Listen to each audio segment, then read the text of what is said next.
Hi everyone, I'm Penelope. Today we're going to be going over the War Within pre-patch release on July 23rd. I was mid-editing another video for a guide on the Scholomance and Strathholm Naxxramas content for next week, and I found out that this was released. So here we are.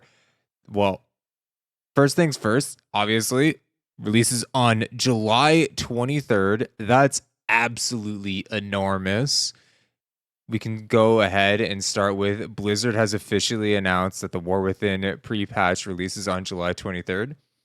Big changes arrive with the introduction of Warbands, skywriting, class and system updates, and more with the pre-expansion content update. Just more blue posting Blizzard.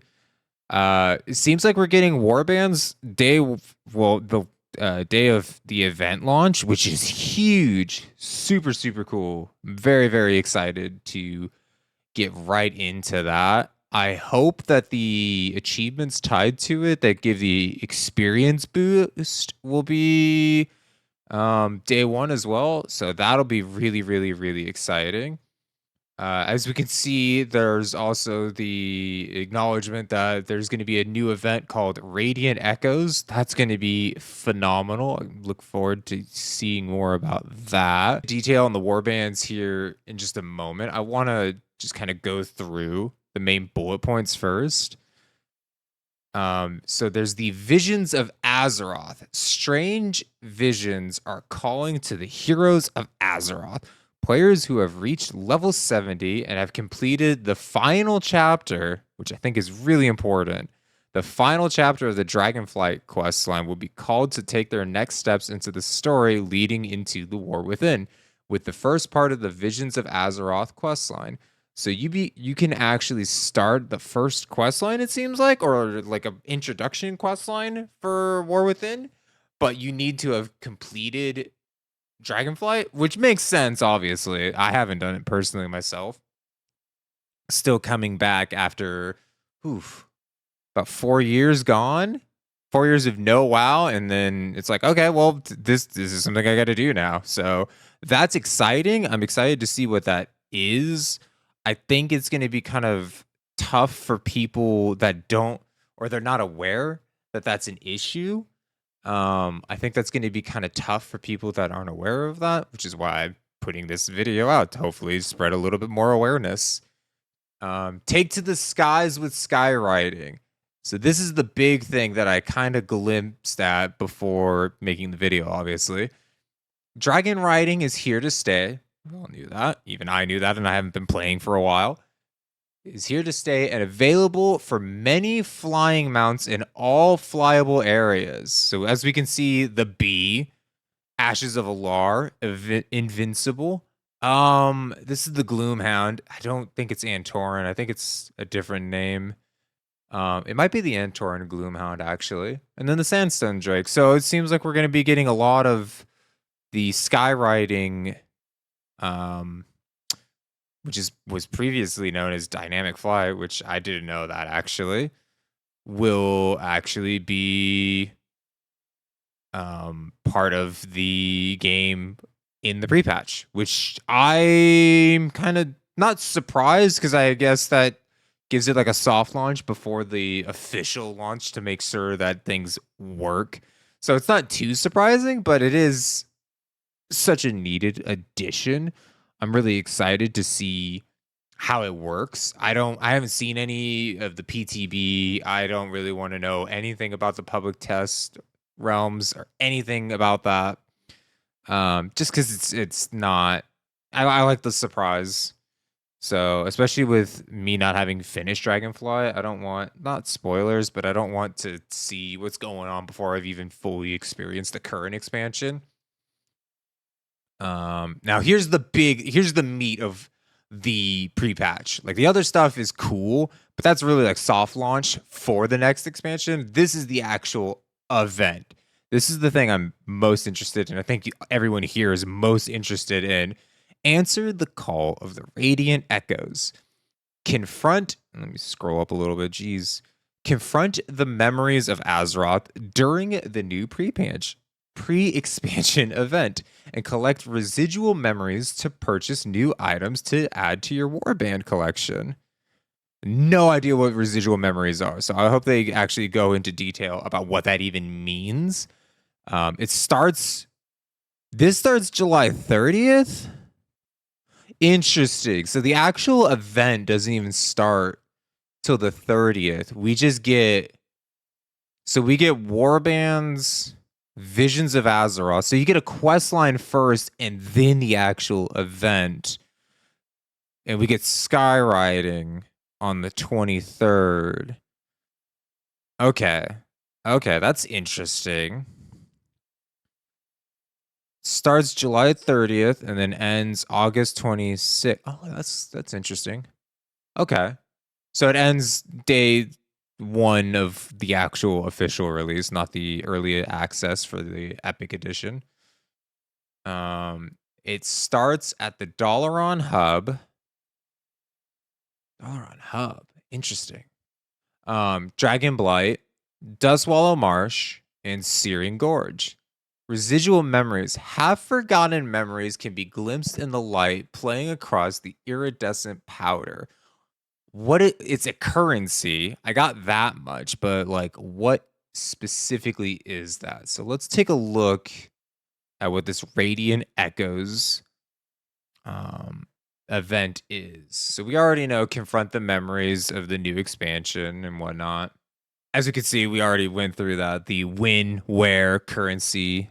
Levels 10 through 70. So it doesn't even require you to be max level in order to do this event. So alts can also do it. That's kind of sick.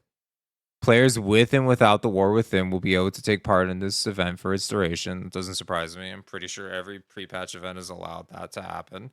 Confronting memories.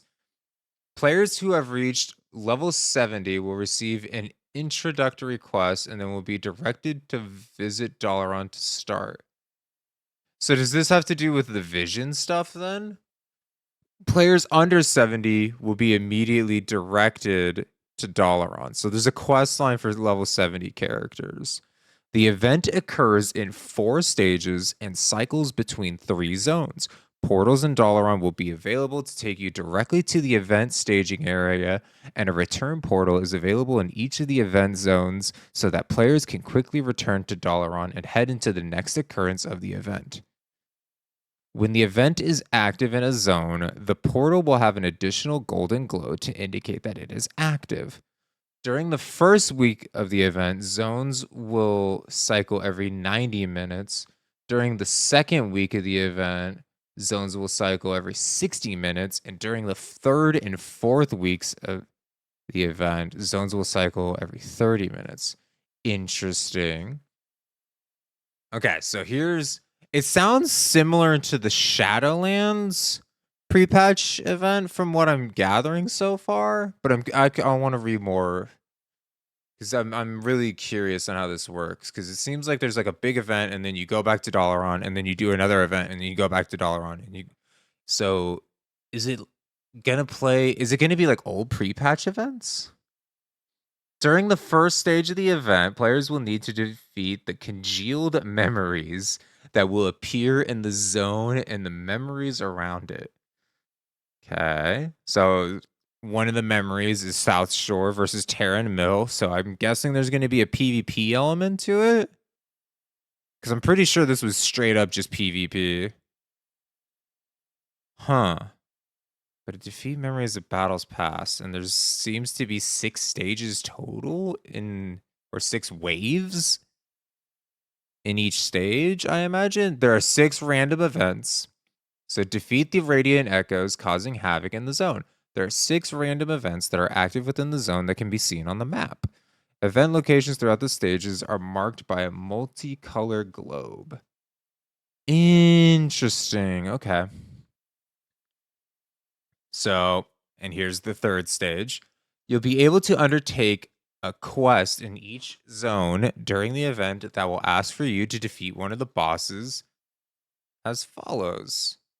Okay, so only darkness, remembered Lich King slain. So that happens in Northrend or Dragonblight. Broken Masquerade, which remembers Onyxia being slain. In Dustwallow Marsh, that makes sense, obviously. And it's Kalimdor. Champion of the Water Lords, remembered Fire Lord slain in Searing Gorge. Okay. And then that's not even the final phase. That's just remembering. And then you do a boss fight together. So it's like a world boss that you guys do together. And then there's a next stage after that. That's kind of sick. Please note that once the boss is defeated by players, stage 4 will begin and the boss will no longer be available to kill for the quest completion until the event begins in the zone again.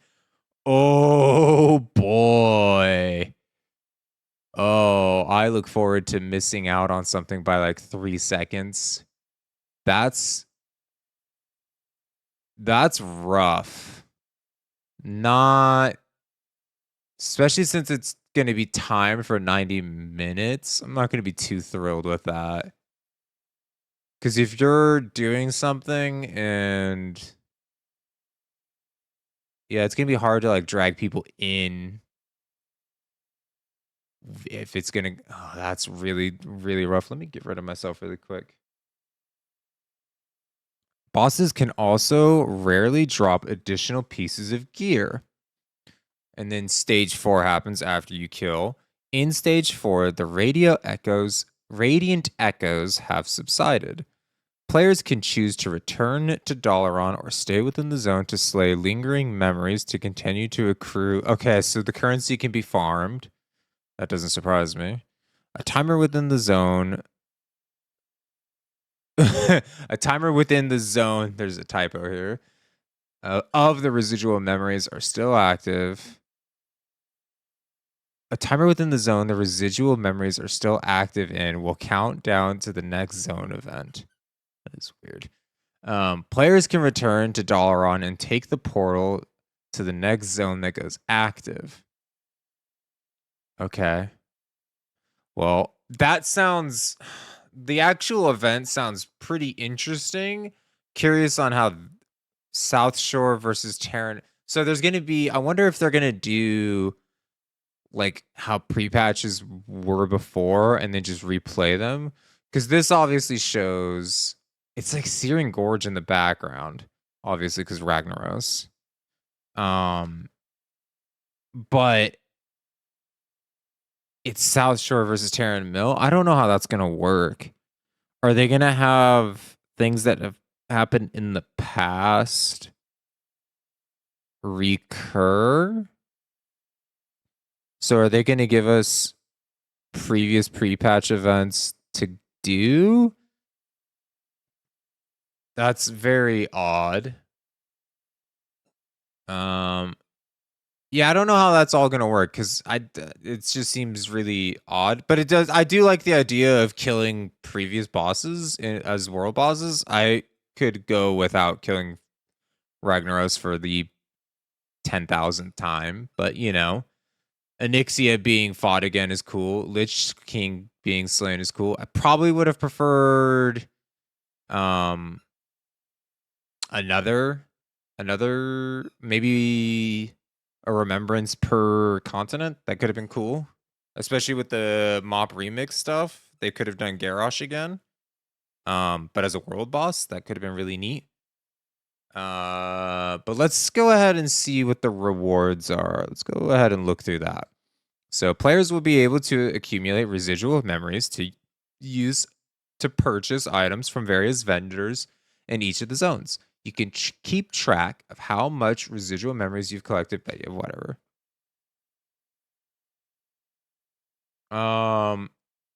Okay, so there is specifically a vendor in each zone. There's one in Dalaran Dragonblight, Dustwallow Marsh, and Searing Gorge. And now here's some of the items.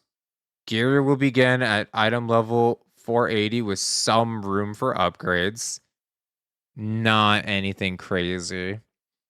Players who purchase the Lifeless Stone Ring for 25 residual memories will be able to collect memories throughout the 3 event zones to combine into essences and infuse it with power, creating the band of radiant echoes. An item level. It's an heirloom ring. That's odd. That seems low. Maybe I'm crazy.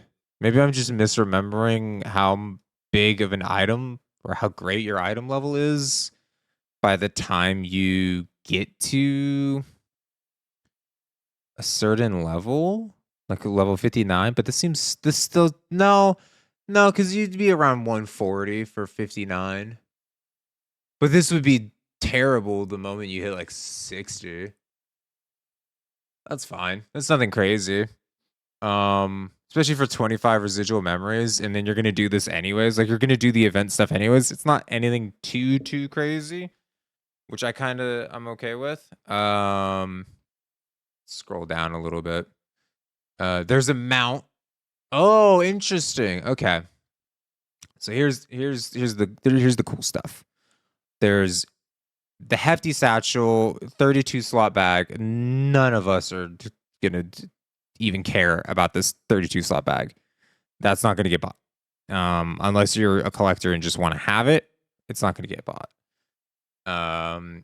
There's a golden griffin, a wind rider. So these are, I wonder if these are gonna be like the spectral spectral griffin and spectral wind rider that was in the recruiter friend stuff a while back. That'd be pretty cool, like a revamp version of that. I have the spectral versions, and I would love to see a revamp version of those. Recruits reagent bag for 30 slots. If it was 32, maybe 30 slots isn't going to be anything to sneeze at. This should be 36. You can go and buy 32 slot bags for cheap, like dirt cheap, like 100 gold per bag. It's nothing crazy. Remembered spawn. I imagine this will be like a little man in an arcane familiar.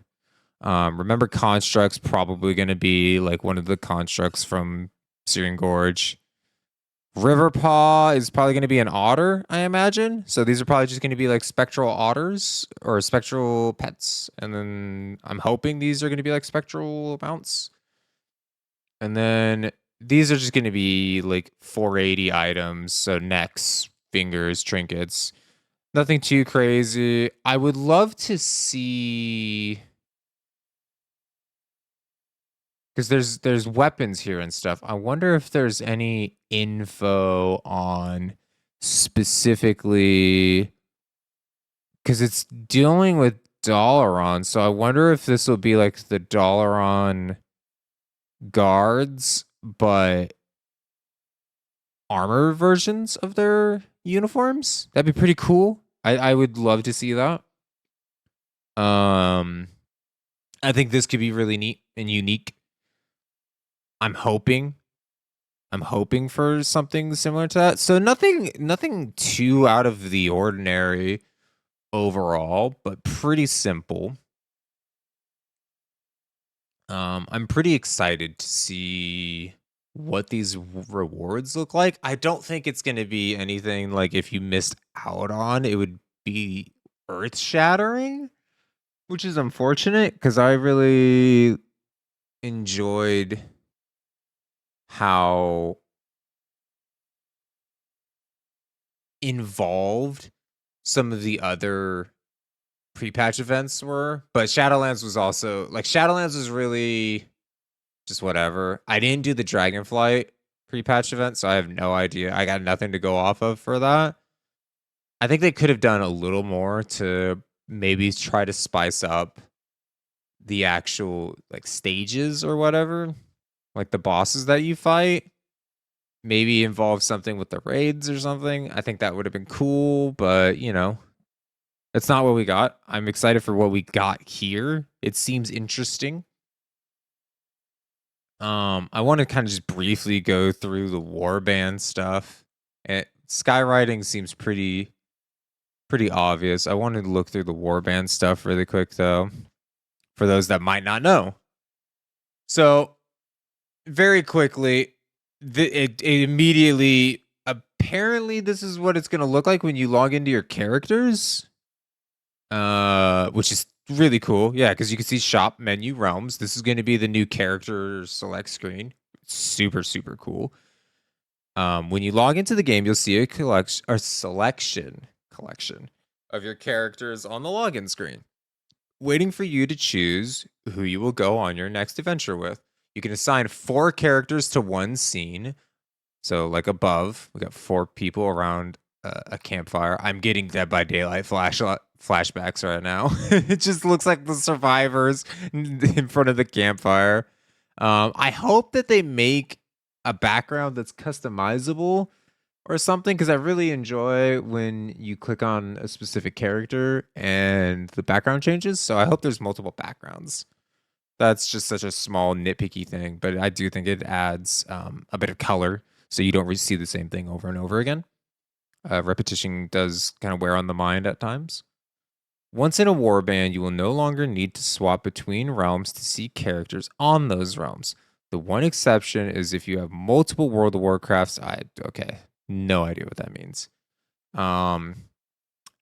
Okay, I'm gonna be super for real. I don't know who has 17 million gold on any of their characters, but holy, that is a metric ton of gold. Okay, so carting around your band equipment. Share items between your characters on a single battle.net account in one convenient place, your warband bank. It's a bank for your whole warband or for your whole warband. That's pretty obvious. Any non-soulbound item can be stored in the warband bank, so it's not like you can just store anything in here. That's a little unfortunate, but I guess this is good for like reagents and whatnot.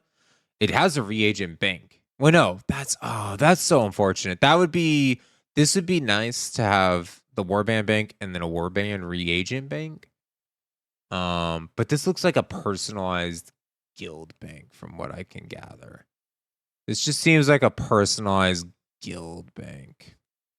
Now how do you unlock it? Completing the warbanding together storyline quests in and around Gadgetzan will get you access to heaps of storage for your warband. You'll be rewarded the Warband Bank Distance Inhibitor spell after finishing up. This spell allows you to summon a personal portal directly to your Warband Bank, where you can make withdrawals and deposits for 10 minutes every 4 hours. So this is just the Argon Squire, but for your Warband. That makes sense.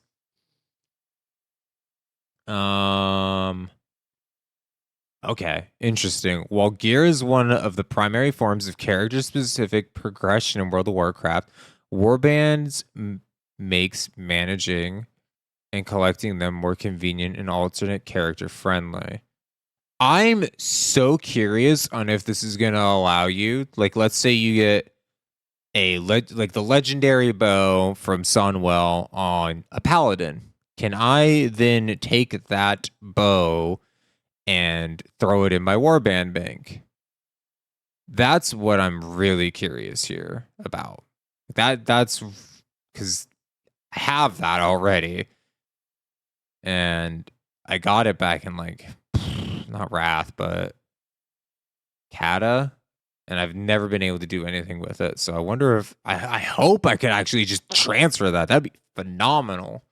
Finally, actually be able to do something with it. Let me remove myself again. Warbound until equipped gear will be available within raids, dungeons, and delves. Whenever you earn loot, you will have a slight bonus chance to gain an additional piece of Warband until equipped or woo gear as personal loot. This gear will be at least one lower tier than the other loot from that source, currently a whole upgrade track lower, e.g. hero to champion. What does that even mean? Just say mythic to heroic. Because everyone knows what mythic is. Is that what they mean? Maybe? Also, simply playing the game can occasionally earn you a single tier gear lower than your current gear. Consider sending it to help an alternate care. Okay, so that's whatever. Enhancing your transmog collection. So this is curious. This is what I'm most interested about. So it's important to note that these changes can only affect your ability to collect appearances. Okay. Existing rules on which characters can use any given appearance are not changing. E.g., a priest getting a plate helm drop will unlock the appearance for your plate wearing characters, even though they cannot use plate appearances themselves. That never works for me. I swear, like, I know this is a thing, but I'm convinced it has never worked for me. Not once. I don't know why. Maybe I'm crazy, but I've never been able to get that to work. You can view appearances on any character of any whatever. We already know that. Existing gear in your character level bank or bag inventory will be automatically added to your transmog collection when you first log into that character. That's sick. So it looks like I might be able to actually get that legendary bow on my hunters finally. It only took them like not 15 years, but pretty close. Took them like 13 years, but I might actually be able to get some use out of that bow finally.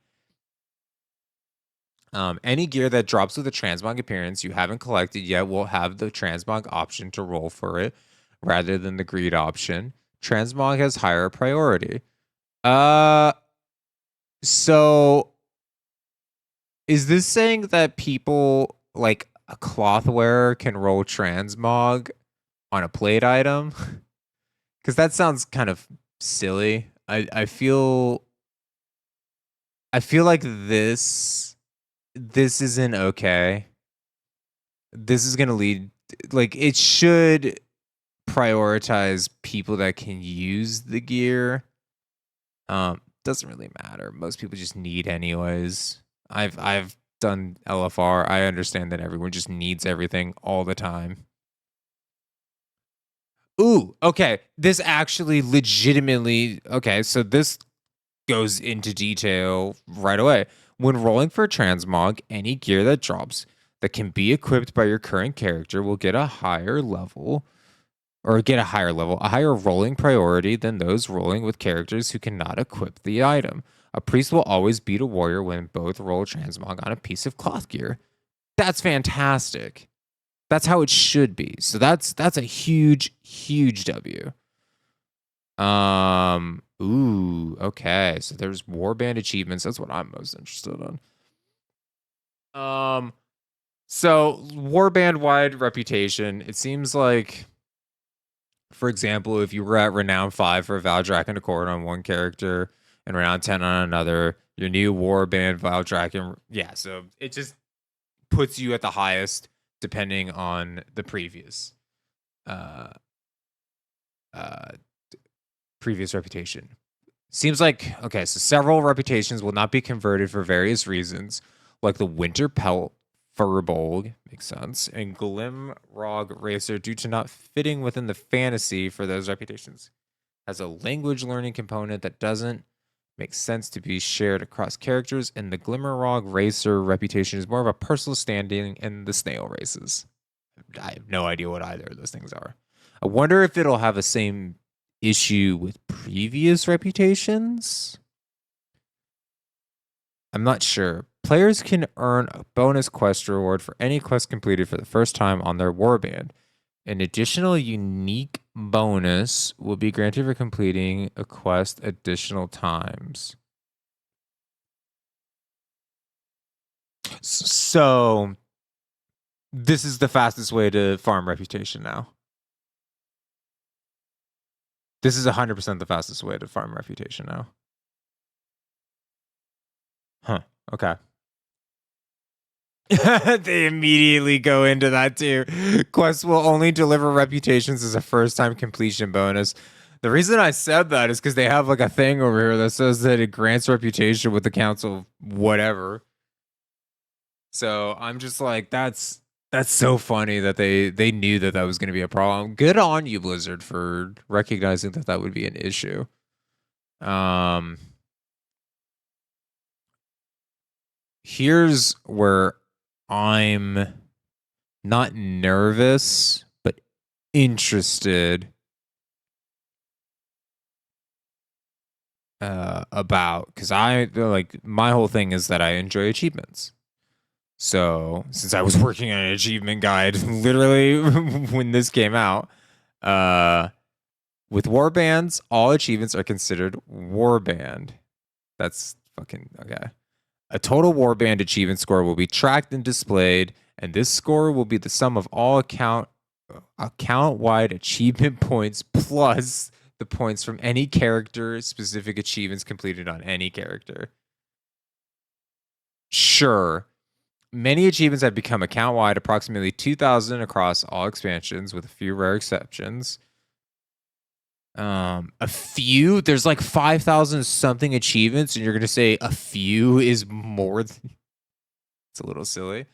Specifically for achievements, doing the activity on one character is part of what makes it hard or interesting, such as Insane in the Membrane, since the hardest part of this achievement is maxing out diametrically opposed reputations.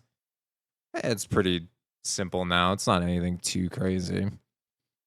It's toned down quite a bit. In addition, any achievements that would not benefit from shared progression. So I guess it's saying that Insane in the Membrane can't be farmed on multiple characters. It's staying as one. I don't know why it needs to preface that. Any achievements that would not benefit from shared progression across characters, such as Memories of Teldrassil, will be left character specific, so you can see what cool things you have done on specific characters. This will not impact your achievement score, rewards, or ability to complete achievements. The primary exception to Warband-wide rewards is those intrinsically per character, such as Dreaming of Worms. Outgrow the use of Drake's Dreaming Crest during Dragonflight Season 1. That's weird. Okay. For most achievements, we are adding your progress across all your characters. For example, if you have done 200 personal crafting orders on each of 3 different characters, the personal crafter will immediately be completed upon login. Okay, that makes sense. So it's just talking about how everything's just account wide still. I don't know why it needs its own post. For those okay, maps should have been like that since day one. It's a warband toy apparently. This is cool. So if you want to re-explore everything, it gives you the opportunity to do so. I don't want that. I just want everything to show up. So this is the warband toy for me is a massive W. To help avoid confusion over spending the wrong currency on the wrong character, the currency is not fully warband wide. Instead, it can be transferred between individual characters in your warband. So instead of relying on buying a unique item and mailing it to an alt, you can directly transfer any shareable currencies from other characters to the one you are currently playing within. Interesting. It seems like only Dragon Isle supplies. Interesting. I wonder if this is going to apply to old currencies as well. So is it going to make farming like Argent Crusade seals easier instead of like, is it going to speed up the process? I would much prefer to see something like that. Warband transferable. So some are warband transferable. I'm guessing some won't be, but it shows Time War badges seem to be. But then it also shows Riders of Azeroth badge, Iron Paw tokens, Epicureans, Dark Moon prize tickets. Interesting. Well, this is gonna be a long it's a very long video, but I think I went over pretty much everything that there is to go over. The skywriting is just more of it's just dragon riding with your normal mounts, which is super cool. Don't think I need to go too into detail about that. I'm really excited for that. I think dragon riding was the thing that got me most interested when I first saw the Dragonflight expansion. So being able to actually use your other mounts will be totally phenomenal. I thought that was the biggest problem for dragon riding, was that you couldn't use the mounts that you had earned up to that point. They became useless. I am very fascinated with how Warbands is going to work and how buggy it's going to be on day one. I have a feeling this is going to not work very well. So I feel there's probably going to be some disappearing disappearing items, unfortunately, on day one, which is fine. It happens. I understand it happens, but I do get a little hesitant when I see things like this.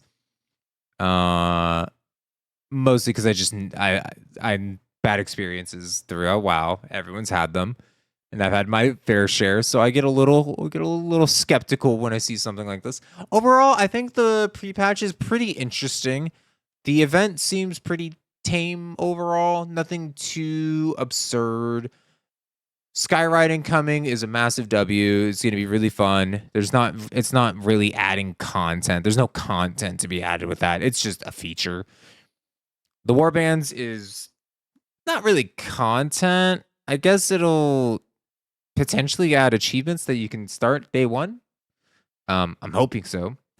But thank you guys for watching the video, and I hope everyone has an awesome experience going through the pre-patch event. What? There's not even a name for the pre-patch event? That's unfortunate. I guess it'd just be called like Visions of Azeroth or something. But I hope everyone has a really good pre-patch event for War Within, and I look forward to seeing you all again in the future.